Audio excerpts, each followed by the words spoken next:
So today I'm going to show you a neat trick. But disclaimer, this neat trick is for people who have pigs. If you don't have pigs, you might not find this trick neat.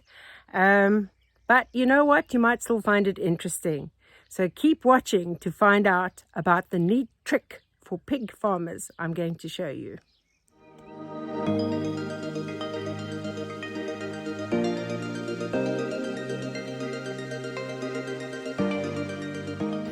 Oh my goodness.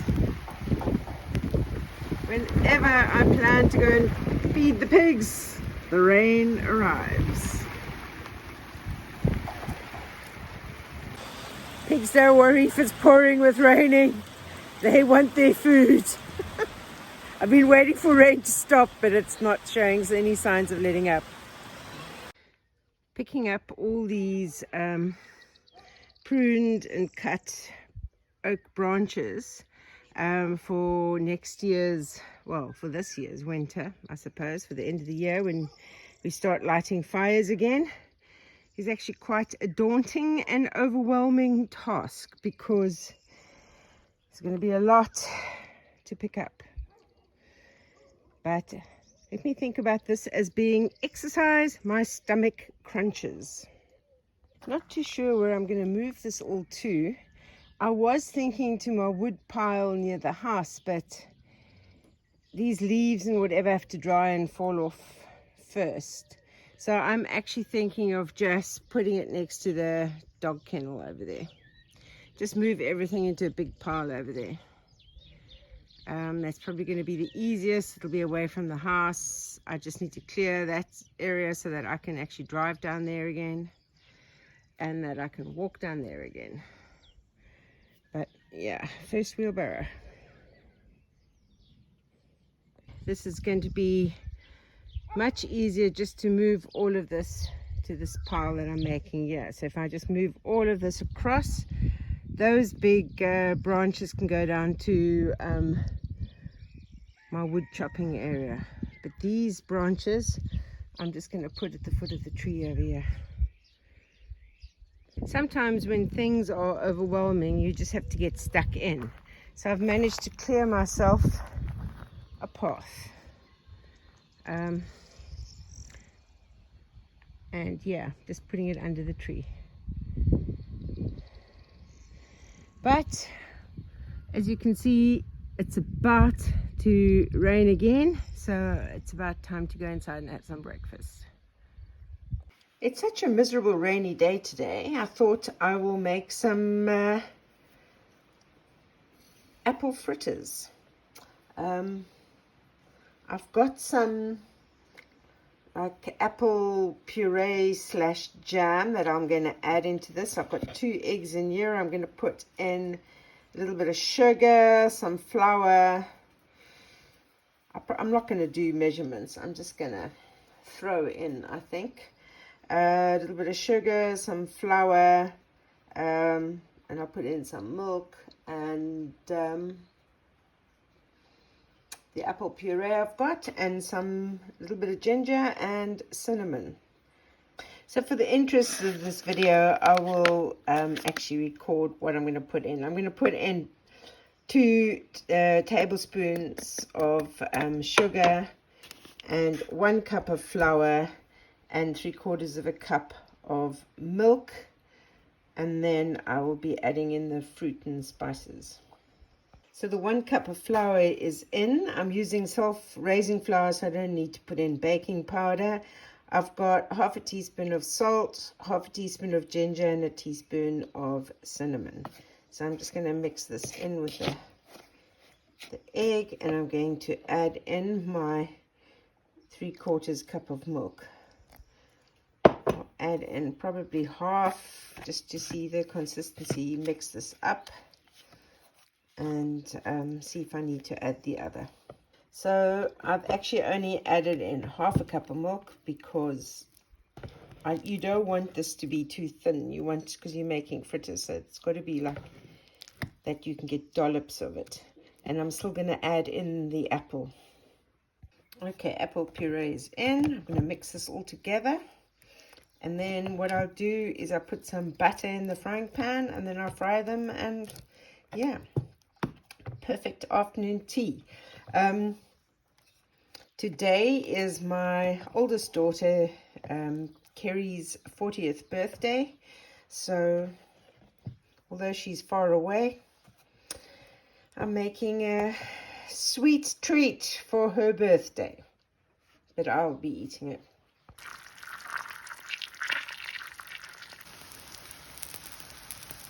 And here's the finished product. Lots of deliciousness. So this is something you can knock up quite quickly if you get unexpected videos. Listen to me. If you get unexpected visitors.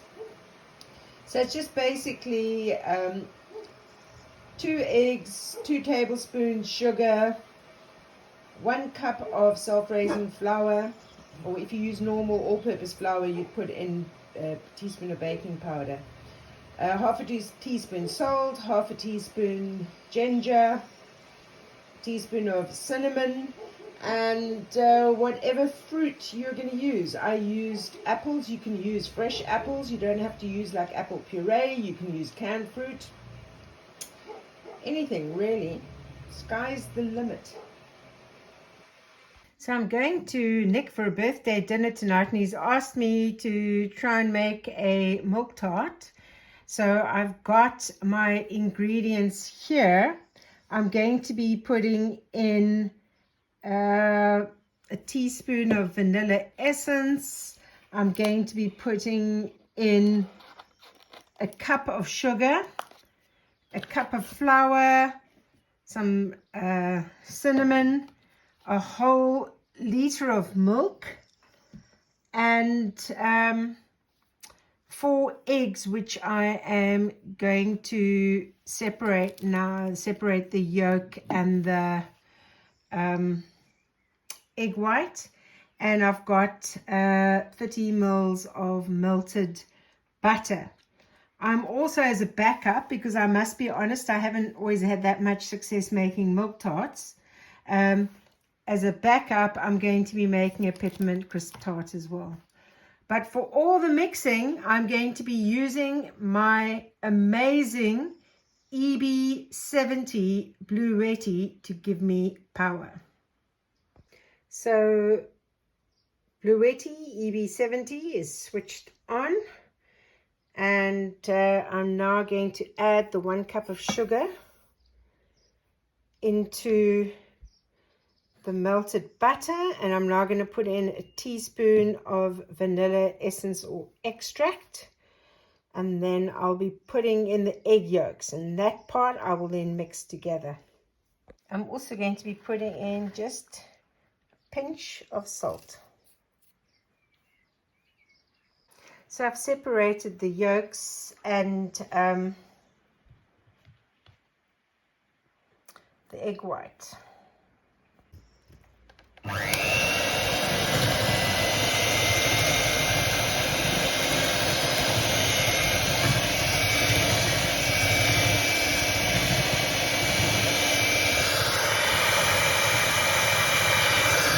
I'm now going to add the 1 cup of flour, and I'm going to add it in together with the milk. So I'll put a little bit of flour, a little bit of milk, mix, a little bit of flour, a little bit of milk, mix. So I'll first mix this, then I'll add a little bit of milk, mix that, flour, milk, like that. I really need to invest in a bigger mixing bowl because I've now mixed mixture all over my Bluetti EB70. I'm now going to beat these egg whites. Hopefully it's going to work, because I did accidentally mess some yolk in it, because these eggs that my chickens lay are very hard. The shells are very hard. So you're going to be beating the egg whites until soft peaks form, and then you are going to fold it into that. You're not going to mix it into your milk tart mixture. You're going to fold it in, and this is a crustless milk tart because I don't want to make a crust. Right, you can see soft peaks are formed. You don't want to mix it too much because then it goes past then it almost goes runny again if you mix it too much. So that's perfect. So I fold this in, and they recommend always you use a metal spoon to fold it in.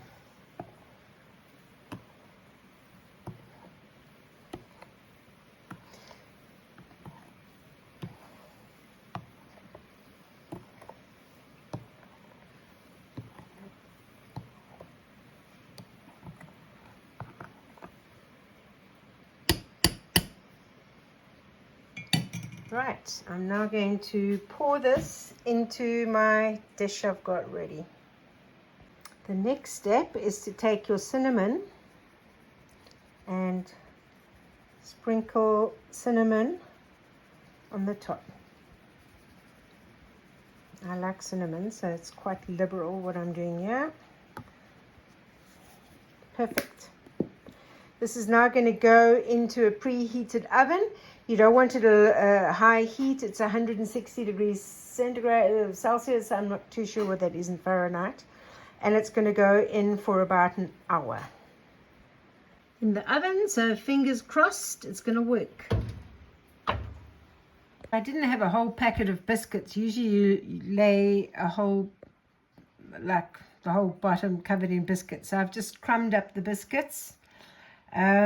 And I am going to mix up. I've got some instant pudding. I've got one butterscotch flavored one caramel flavored one. So that I'm going to mix with milk now, using my mixer and the beautiful EB70 Bluetti. I've bashed the peppermint crisps so that they will be more crumbed into the mixture. So now it's just to mix up the instant pudding, add in the bashed up peppermint crisp, put it in there, crumble some peppermint crisp on the top, and then you just put it in the fridge and forget about it till you want it. Milk is in, just emptied out the pudding. Now going to use my electric mixer powered by the EB70, Bluetti EB70. This is probably going to splash everywhere again because I don't have the right.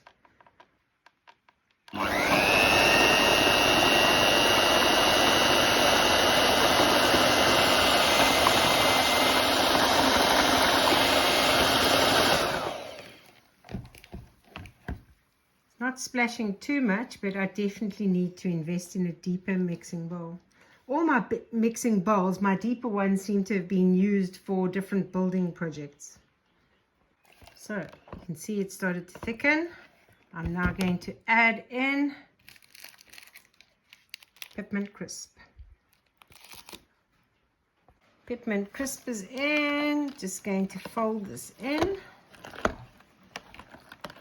I'm not going to mix it in, just fold it in like that, and then put this into my biscuit base over there. Right, it's all ready. I'm just going to now sprinkle some peppermint crisp on the top as well.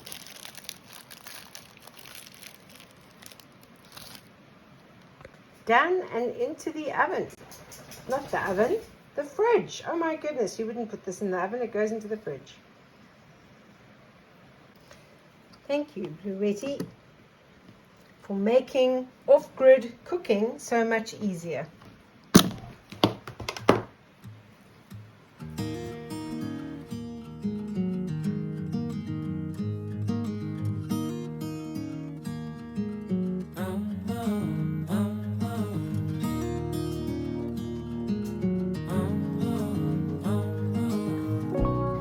Wheelbarrow was empty, so this gives you an idea of how much rain has fallen today.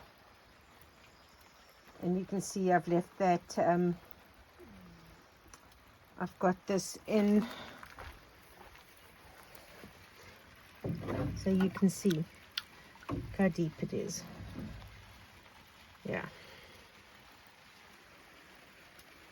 And the good thing about all this rain is that the watermelon that I planted is starting to come up. Oh. Dogs are seeing something they're barking at over there.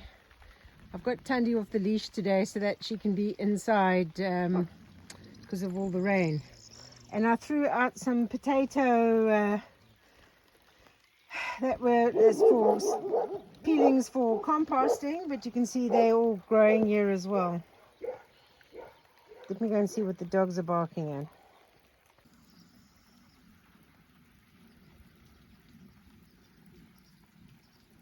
Cape gooseberry is thriving in this weather.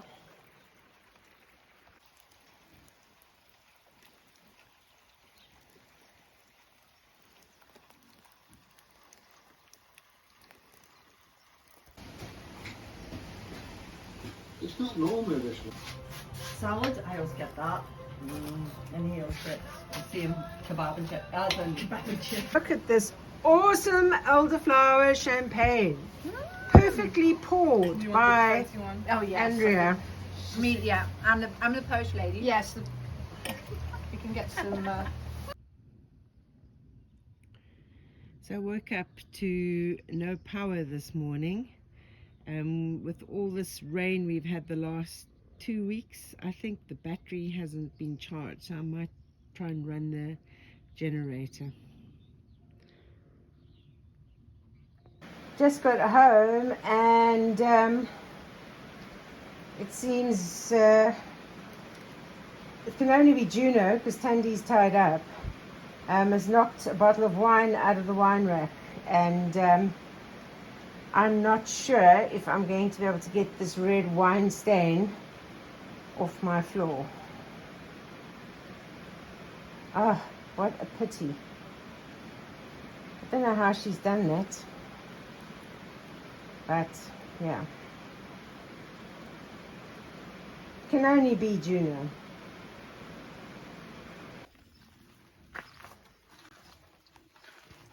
Got a lot of turnips and lettuce today for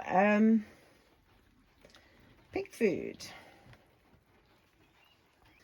And some other bags of pig food there as well.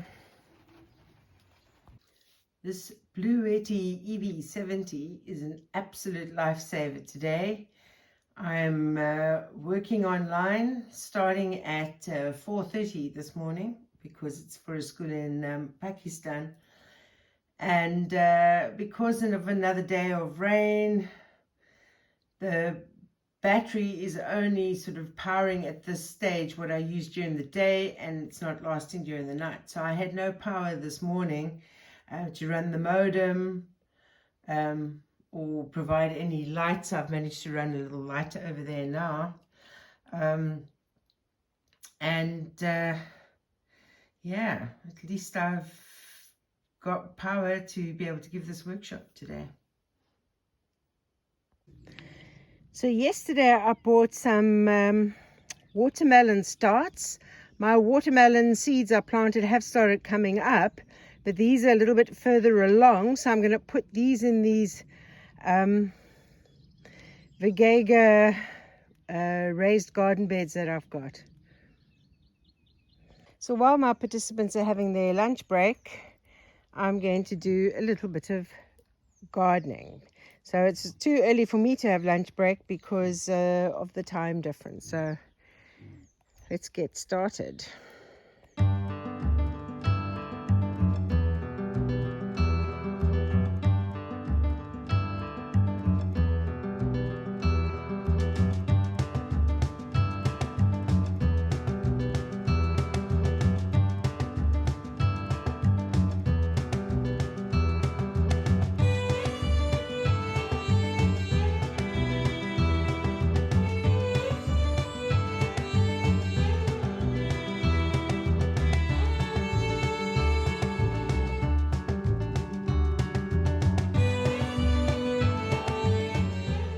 are probably too close together, but hopefully when they grow they'll fall over the sides and yeah, spread a little bit.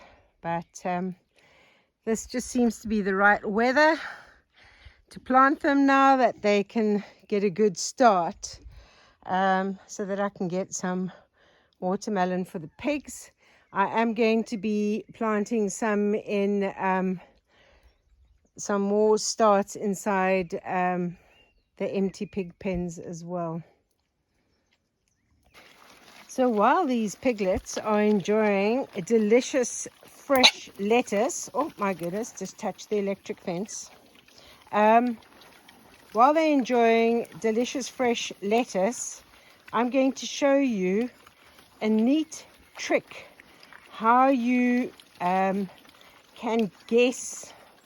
Well, it's a little bit more than a guess, but it's about probably 90% accurate of determining the weight of a pig.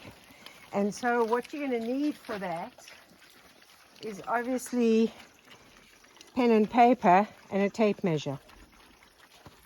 So the first thing I'm going to do is, if you measure with the tape measure from the ear to the tail, and you record that measurement, and then you go around just behind their front legs, I suppose you can say the heart area, and you go around that, and then you measure that and write it down, and then I'll tell you what will come next.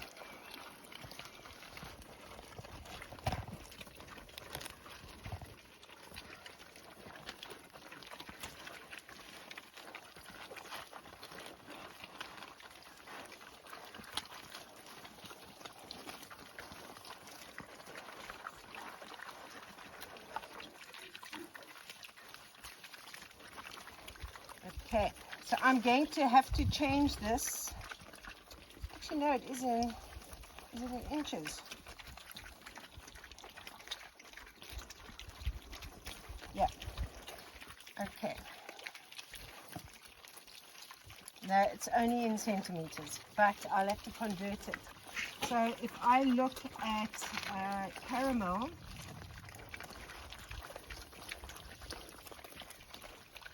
so her length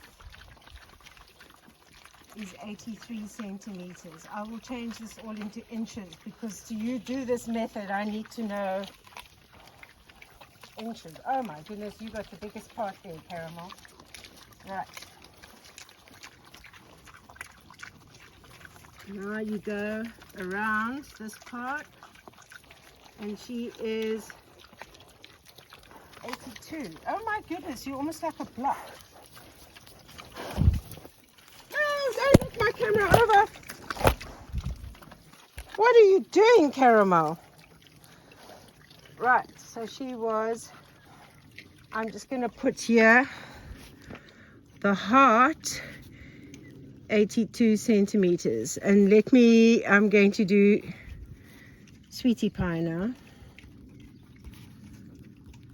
I'll do her length and then her heart, and I will see, this is why you should wear gloves when you do gardening. Look at my fingernails. Right, where are you, Sweetie Pie?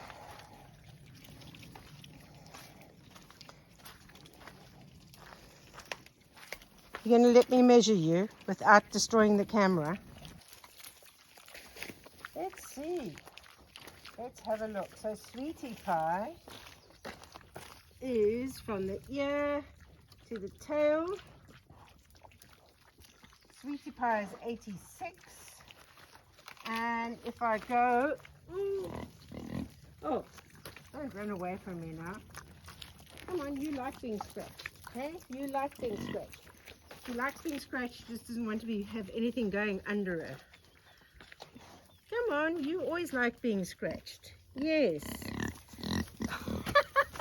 But, okay, easier said than done. Oops. She's 90 around there. So 86 and 90. So from this, I will now figure out the weight.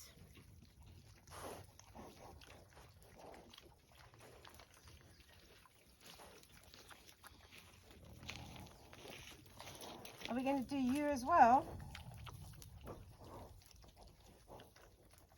So maybe let's try and do Peaches.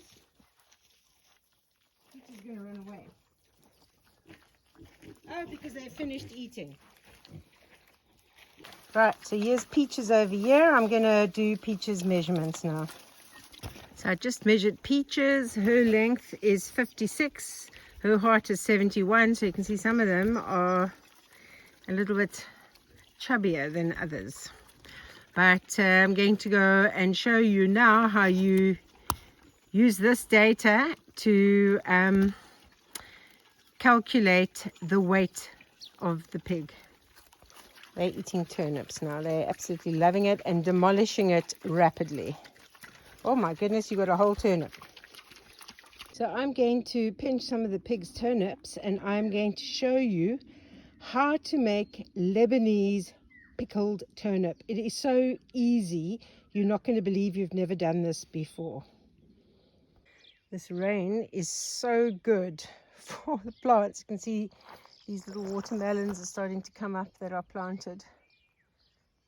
Those are the potato peels that I just threw in.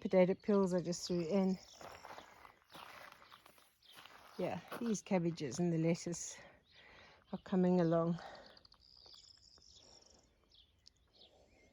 First thing I'm going to do is go online to convert the centimeters to inches. I've converted them into inches. So Caramel's length is 32.7. Her heart area around just behind her front legs, 32.3. Sweetie Pie is bigger, 33.9 and 35.4, even though Caramel is a month older than Sweetie Pie. And Peaches, who's about 3 months younger than Caramel and Sweetie Pie, she is 22 inches long, and around her sort of girth area there, around the heart, just behind the front legs, is 28. So what you're going to do now is you're going to times length by heart, and that answer you will then divide by 400. And that'll give you the weight in pounds, and then I will convert it back to kilos because I don't really understand pounds. I come from, I don't know, a country and generation where we used centimeters and kilos, the metric system. But I'll give it to you in pounds, and then I will convert it into metric system. It's just started raining again. I'm so pleased. So this will water those watermelon starts I've just put into those Vegega raised garden beds. So Caramel, it works out when I do those calculations, 86.3 pounds. Sweetie Pie, 101.7 pounds. And Peaches, 33.9 pounds. So I will now convert these into kilos so I can understand it.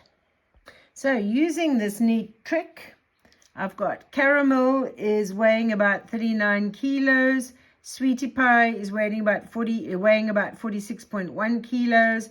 And Peaches is on 15.4 kilos. So, yeah, the next will be to do some of the bigger ones. I'll do that when it's not raining. But interesting to see. So Caramel was born the end of September, beginning of October. And Sweetie Pie was born the 21st of October. So that's more or less the age difference. And Peaches was born either the end of December or beginning of January. I'm not 100% sure. I need to look that up. The great thing about making Lebanese pickled turnips is that the leaves and peelings can go to the pigs. So I don't have massive jars, but the ratio for this is half a cup of vinegar to 1.5 cups of hot water, 2 tablespoons of salt, a tablespoon of sugar. I'm going to add in some black pepper, and about the equivalent of I'd say 1 garlic clove crushed, some bay leaves, a couple of bay leaves, and about, I couldn't get any fresh beetroot, but I'd say 1 or 2 beetroot cut into cubes per glass jar, and this I'm going to cut into sticks, the turnips. So I'm going to make the mixture, because I've got 4 jars over here. I'm going to double the mixture, which is 1.5 cups, as I said, of boiling water with half a cup of that. So that'll be 3 cups of boiling water to 1 cup of, and I'm using apple cider vinegar. And then I'll just mix double of everything else into that, and then I'm going to decant it into the jars. It's very, very easy. That's basically all it is. I've started off by putting the 2 tablespoons of salt into the bottom of each jar. Now I'm going to put in a tablespoon of sugar into each jar. I don't have a jug, so I've just mixed the hot water with the vinegar. So the ratio is 1.5 cups of water to half a cup of vinegar. I've doubled this recipe, so I've got 3 cups of water with 1 cup of vinegar. So what I'm going to do is just put a little bit into each jar so that it will dissolve the sugar salt mixture. So these are the pickled turnips. So I've added in the cubed beet as well, and that's what gives it the pink color, and it also gives it a little bit of a sweeter taste. So I'll put the recipe in the description below, and yeah, hopefully this is going to be delicious.